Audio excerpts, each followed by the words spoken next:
Hello guys, this is Jason Grospe and welcome to another episode of RapsaRock.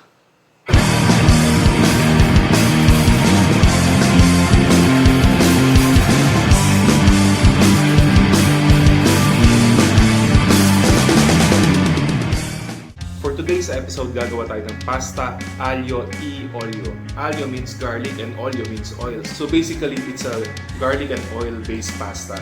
Isa ito sa mga pinakasimpleng pasta, pero isa sa mga pinakamahirap din na gawin dahil nire-require nito ang paggamit ng knife skills para sa pag-prepare ng ingredients.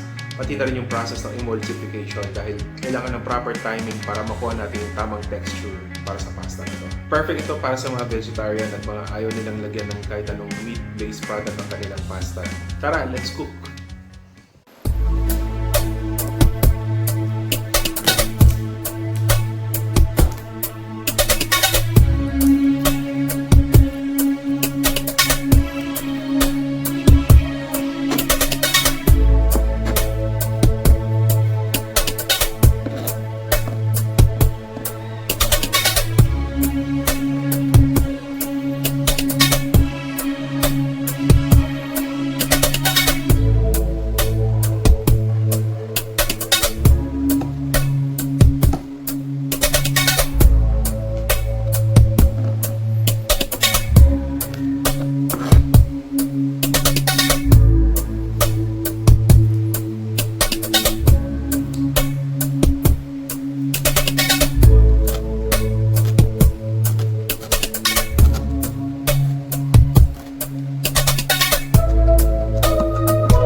So here is our pasta aglio di olio. Nakuha natin yung tamang consistency and tamang process ng emulsification during the cooking.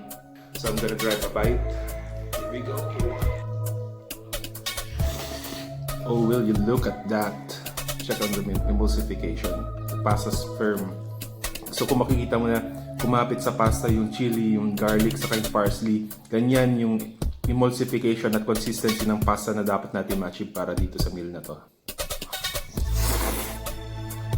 So guys, there you have it. Sana nagustuhan niyo itong version ko ng pasta aglio di olio. Feel free to like and subscribe sa aking page. Huwag niyong kakalimutan na i-share din sa mga kaibigan niyo. At malaking pasasalamat sa IndieTV at sa ChixxManila sa mga naka-appreciate ng last episode. Maraming salamat sa inyo. Hanggang sa muli, this is Jason Grospe. Stay home, stay safe.